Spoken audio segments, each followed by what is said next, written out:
Hello everyone, I am Bhavna and you are watching Bhavna education diary. तो इस video में हम मॉक टेस्ट सीरीज़ 2020 जो कि लॉ एंट्रेंस के लिए है, इसका मॉड्यूल 11 और जो लैंडमार्क केसेस और लीगल जीके जो बहुत ज़्यादा लॉ एंट्रेंस में पूछी जाती है उसका पार्ट 2 है। तो अगर अभी तक आपने हमारे चैनल को सब्सक्राइब नहीं किया है तो आप हमारे चैनल को सब्सक्राइब कर सकते हैं। और अगर अभी तक आपने हमें इंस्टा और ये बाकी सोशल नेटवर्किंग साइट पे आप हमारे साथ नहीं जुड़े हैं तो आप इन पर भी जुड़ सकते हैं। तो स्टार्ट करते हैं इस वीडियो को।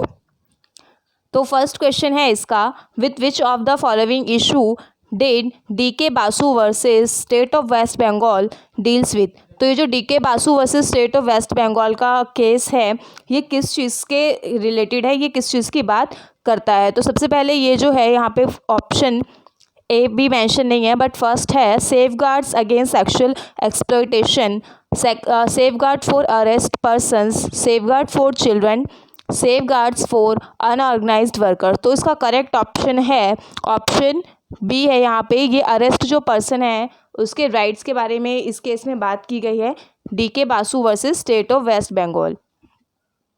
नेक्स्ट क्वेश्चन है, who is the legal adviser to the government of a state. तो गवर्नमेंट ऑफ स्टेट के लीगल एडवाइज़र कौन होते हैं। यहाँ पे स्टेट की बात हो रही है, हमारे दिमाग में मोस्टली रहता है इंडिया। तो स्टेट के जो हैं वो एडवोकेट जनरल है, और यहाँ पे अगर स्टेट नहीं है इंडिया है तो अटॉर्नी जनरल होते हैं। ऊपर आई बटन पे आपके लिए इससे रिलेटेड काफ़ी सारे जो हैं यहाँ पे मॉक टेस्ट सीरीज़ और इम्पॉर्टेंट वीडियोज़ हैं, तो आप उन्हें चेक करना ना भूलिएगा, इसमें आपके काम की वीडियोज़ हैं। नेक्स्ट क्वेश्चन है, which of the following is the chancellor of the NALSA university of law located in Hyderabad. तो हैदराबाद में जो नालसा यूनिवर्सिटी है उसके चांसलर कौन है। तो उसके जो है chief justice of AP high court है। तो ये नेक्स्ट क्वेश्चन है, which of the following principles is applicable for the purpose of reducing multiplicity of proceedings। तो multiplicity of proceedings के इनको रिड्यूस करने का इसमें से किसको कहते हैं। तो ये है ऑप्शन सी, रेस जुडिक्टा। रेस जुडिक्टा का मतलब होता है कि रिड्यूस करना यहाँ पे प्रोसीडिंग्स की जो मल्टीप्लिसिटी होती है। और यहाँ पे ये जो है ये लीगल मैक्सिम काफ़ी पूछा जाता है। रेस इप्सा लिक्विटर का मतलब होता है कि थिंग्स स्पीक्स फॉर इटसेल्फ, यानी कि आपको कुछ प्रूफ करने की ज़रूरत नहीं है, सब कुछ पहले से ही प्रूफ है। रेस गेस्टा ये जो आपका एविडेंस सेक्शन 6 से रिलेट करता है, कुछ हियरसी चीज़ों के लिए एविडेंस से रिलेटेड है, तो ये कम ही पूछा जाता है। ज़्यादातर जो है ये इस तरह से मैक्सिम्स पूछे जाते हैं। तो इंडियन एविडेंस एक्ट में जो है ज़्यादातर examination in chief, cross examination पूछा जाता है। तो जो चीफ इन एग्जामिनेशन होता है उसका मतलब होता है जो पार्टी विटनेस को यहाँ पे स्टेटमेंट देने के लिए बुला रही है, जब वही पार्टी उससे क्वेश्चन करती है तो वो चीफ इन एग्जामिनेशन होता है। और जो क्रॉस एग्जामिनेशन होता है, क्रॉस एग्जामिनेशन वो होता है जब विटनेस से जो है अपोजिट पार्टी क्वेश्चन पूछती है, तो वो क्रॉस एग्जामिनेशन होता है। और री एग्जामिनेशन वो होता है जब जिस पार्टी ने बुलाया है वही पार्टी उस विटनेस से दोबारा क्वेश्चन पूछती है चीफ एग्जामिनेशन और क्रॉस एग्जामिनेशन के बाद, तो वो री एग्जामिनेशन होता है। ये पूछा जाता है एग्जाम में चीफ इन एग्जामिनेशन के बारे में। नेक्स्ट क्वेश्चन है, in law the term neighbour. तो लॉ के अंदर जो नेबर टर्म है उसका क्या मतलब होता है। तो उसका मतलब होता है people who might be affected by your actions. वो पर्सन जो आपके एक्शन से अफेक्ट हो रहा है वो सभी पर्सन आपके जो है नेबर में इंक्लूड होंगे। ज़रूरी नहीं है कि वो आपके खाली जो आपके राइट और लेफ़्ट साइड में जिनका घर हो वो नेबर है। तो यहाँ पे लीगल फॉर्म में जो है नेबर का मतलब ये होता है। नेक्स्ट क्वेश्चन है, in which of the following cases did the supreme court direct the compulsory registration of all marriages in India. तो मैरिज जितनी भी इंडिया में होती है उन सभी मैरिज का जो है रजिस्ट्रेशन कंपल्सरी किया है। ये कौन से केस में किया है। ये जो है यहाँ पे सीमा वर्सेस अश्विनी कुमार वाले केस में इस चीज़ को किया है कि सारी जो शादियाँ हो रही हैं भारत में उनका रजिस्ट्रेशन कंपल्सरी होना चाहिए। ये जो है शादी के बाद ताकि इस चीज़ का प्रूफ रहे, इसको ध्यान में रखकर किया गया है ये। लेकिन ऐसा नहीं है कि जिसने रजिस्ट्रेशन नहीं कराया उसकी शादी मानी नहीं जाएगी, शादी मानी जाएगी हिंदू मैरिज एक्ट के अकॉर्डिंग अगर सारी कंडीशंस को फुलफिल करती है तो। नेक्स्ट क्वेश्चन है, the age of retirement of a जज of a high court in India is. तो इंडिया में हाई कोर्ट के जज की रिटायरमेंट एज कितनी होती है, वो है 62। अगर हम सुप्रीम कोर्ट की देखें तो वो होती है 65। नेक्स्ट क्वेश्चन है which of the following best describes the legal faces amicus curiae. तो अमिकस क्यूरी को कौन सा जो है यहाँ पे लीगल फेस अच्छी तरह से डिफाइन करता है, वो है फ्रंट टू कोर्ट। इसका जो है कैविट टेम्पेटर है, तो ये भी इंपॉर्टेंट काफ़ी बार पूछा जाता है, let the buyer be aware.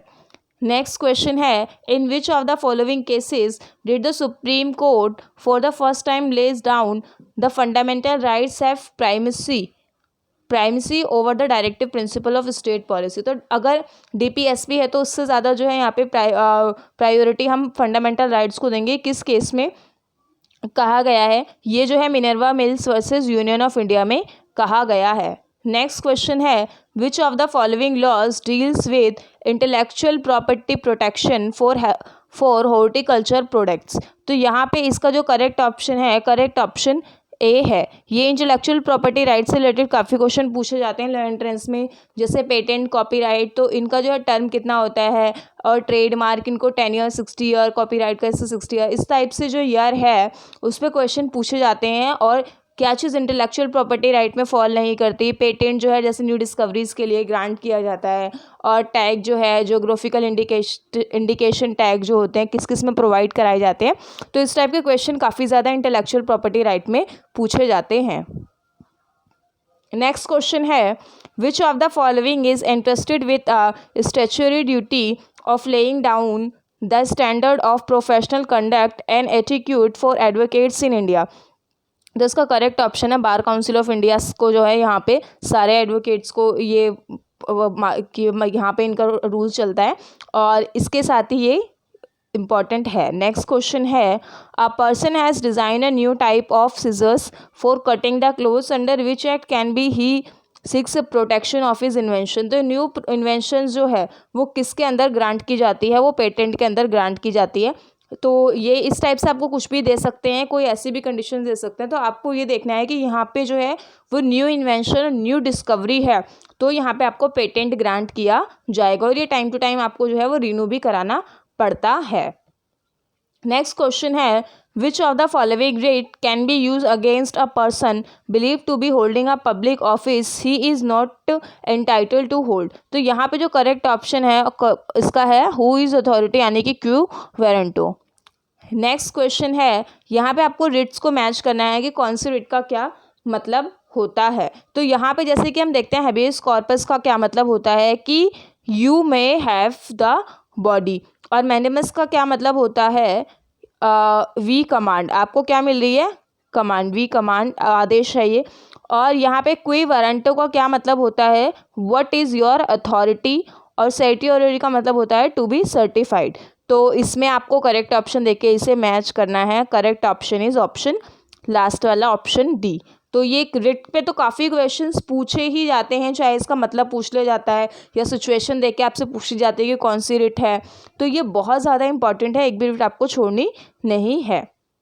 Next question है who among the following was the first person to be directly appointed as the जज ऑफ द सुप्रीम कोर्ट। तो यहाँ पे कौन है इनमें से जो डायरेक्टली सुप्रीम कोर्ट के जज अपॉइंट हुए थे, वो है कुलदीप सिंह। तो कई बार ऐसे भी क्वेश्चन आते हैं कि सुप्रीम कोर्ट के जितने भी सीजेआई है उसमें से आपको ये पहचानना होता है कि कौन सीजेआई नहीं है। ये DU-LLB में अक्सर पूछा जाता है, तो उसमें इस टाइप से क्वेश्चन आते हैं। तो आपको जितने भी चीफ जस्टिस हैं, मेन चीफ जस्टिस, उन सबके नाम, अधिकतर के नाम याद होने चाहिए।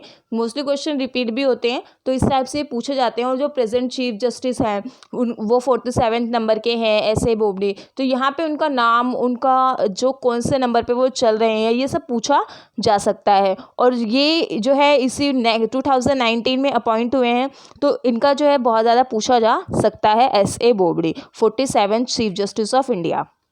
नेक्स्ट क्वेश्चन है what is the maximum time limit for filing of a complaint before the consumer disputes redressal forum from the date when the cause of action arises. जब एक्शन अराइज होता है तो हम कितने टाइम के अंदर जो है कंप्लेंट को फाइल कर सकते हैं कंज्यूमर डिस्प्यूट रिड्रेसल फॉरम के अंदर। तो ये जो है 2 साल का टाइम होता है, 2 साल तक आप कर सकते हो। अगर आप 2 साल के बाद कंप्लेंट फाइल करते हो तो बेरल होगी, मानी नहीं जाएगी। नेक्स्ट क्वेश्चन है under which law a minor is incapable of entering into a contract. तो कौन से एक्ट के अकॉर्डिंग जो है एक माइनर को इनकैपेबल देखा गया है यहाँ पे कॉन्ट्रैक्ट के लिए। तो इसका करेक्ट ऑप्शन है option A. Indian contract act का जो सेक्शन 10 है वो कंडीशंस को बताता है कि अगर 5 चीज़ें हैं तो यहाँ पे क्या होगा, आपका कॉन्ट्रैक्ट बन जाएगा। तो नहीं, 5 चीज़ों में एक चीज़ जो है यहाँ पे कॉम्पिटेंट पार्टी रखी गई है, तो जिसमें जो है एक ल्यूनेटिक पर्सन यानी कि अनसाउंड माइंड पर्सन और एक माइनर पर्सन, ये दोनों पर्सन जो है यहाँ पे कॉम्पिटेंट नहीं होते हैं कॉन्ट्रैक्ट के लिए, यानी कि कॉम्पिटेंट पार्टी नहीं होती है कॉन्ट्रैक्ट करने के लिए। नेक्स्ट क्वेश्चन है which of the following writ is said to be a guarantor of a personal freedom. Personal freedom की गारंटी हमें कौन सी रेट देती है, तो ये है हबियस कॉर्पस। नेक्स्ट क्वेश्चन है which of the following is the oldest high court in India. तो यहाँ पे सबसे पुराना हाई कोर्ट है यहाँ पे कैलकाटा का। नेक्स्ट है rule of law means. Rule of law का क्या मतलब होता है? रूल ऑफ लॉ का मतलब होता है all person are equal in the eyes of law. यहाँ पे कानून की नज़र के सामने सभी जो पर्सन हैं वो इक्वल है। Next question is the marriage of a 15 years old girl with a 45 years old man. तो यहाँ पे इस कंडीशन में क्या है, दोनों माइनर नहीं है। इस कंडीशन में एक जो है गर्ल माइनर है और यहाँ पे जो बॉय है मैन है वो मेजर है। तो यहाँ पे जब ऐसी कंडीशन होती है तो ये मैरिज क्या होती है, ये गर्ल के ऑप्शन पे वॉइडेबल होती है। अगर लड़की चाहे तो इस शादी को नहीं मान सकती। Hence the option C is correct, voidable at the option of girl. Next question is what does the legal term caveat emptor refer to. तो कैविएट एम्पेटर का क्या मतलब होता है, let the buyer be aware.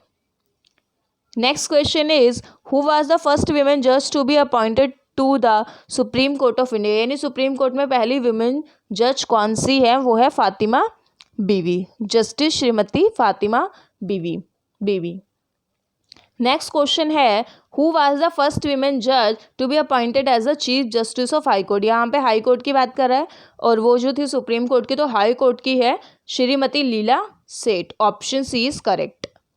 Next question is in which of the following cases did the Supreme Court allow passive euthanasia under exceptional circumstances। तो किस cases कौन से केस में जो है पैसिव यूथनेशिया को कुछ एक्सेप्शन सर्कमस्टांसेस को देखते हुए अलाउ किया है सुप्रीम कोर्ट ने। तो इस केस का यहाँ पे नाम क्या है, Aruna Shanbaug union versus union of India. और जियान कोर में यहाँ पे जो है राइट टू जो है इसको ये देखा गया कि जो सुसाइड करने का राइट है, यानी राइट टू लाइफ और राइट टू डाई को किस तरीके से हम देखते हैं, ये जियान कोर वाले केस में देखा गया था। Next question is Andaman and Nicobar island come under the jurisdiction of which of the following high court. तो यहाँ पे जो हमारी यूनियन टेरिटरी है और इसमें से कुछ जो है किसी और स्टेट के इस हाई कोर्ट के साथ जो है ज्यूरिस्डिक्शन में फॉल करती है। तो यहाँ पे जो है अंडमान और निकोबार आइलैंड ये किसके ज्यूरिस्डिक्शन के अंदर में आता है, तो ये जो है कैलकाटा हाई कोर्ट के अंडर में आता है। ज़्यादातर आप देखोगे कि जिसके जो ज्यूरिस्डिक्शन यानी कि जैसे कैलकाटा जैसे इस तरफ है, ये इस तरफ कैलकाटा लोकेट करता है वेस्ट बंगाल में, तो यहाँ पे अंडमान निकोबार इस साइड है। तो ये देखा जाता है कि किसकी टेरिटरी किसके ज़्यादातर पास में है, तो उस ज्यूरिस्डिक्शन उसी का उसके साथ में ज़्यादातर होता है। इनकेस आपको नहीं है तो आप इस तरीके से समझ सकते हैं। अगर आपको याद नहीं है तो वैसे आपको एग्जैक्ट पता होना चाहिए, तभी आप आंसर मार्क कीजिए, वरना आपके नेगेटिव ज़्यादा हो जाएंगे। और नेगेटिव अगर आप ज़्यादा करते हो तो फिर आपका जो है एडमिशन थोड़ा मुश्किल में आ जाता है। नेक्स्ट क्वेश्चन है Sharda act deals with. Sharda act किससे डील करता है? शारदा एक्ट जो है वो चाइल्ड मैरिज से डील करता है।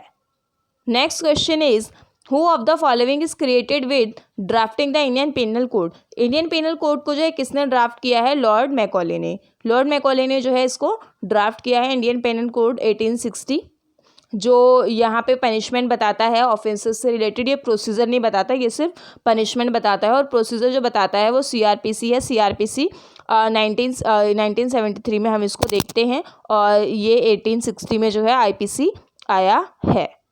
नेक्स्ट है in which one of the following judgement of the constitutional bench of the supreme court of India the rarest of rare principle in the award of death penalty was first laid down. तो ये past year paper भी है DULLB का, तो ये rarest of rare जो punishment यहाँ पे डेथ सेंटेंस की दी जाएगी वो कौन से केस में बोला है कि डेथ पेनल्टी जो है आप रेयरेस्ट ऑफ रेयर केस में ही दोगे, हर किसी केस में नहीं दे सकते। तो ये 1980 का केस है Bachan Singh versus state of Punjab में ये जजमेंट दी गई है, rarest of rare, death penalty in rarest of rare case. Last question है, in which one of the following cases the constitutional validity of the Muslim women protection of rights of divorce act 1986 was upheld by the supreme court. तो इसका first option है Mohammad Ahmed Khan versus Shah Bano Begum, Daniel Latifi versus union of India, Mary Roy versus state of Kerala, Shankari Prasad versus union of India. तो इसका correct option है Daniel Latifi versus union of India.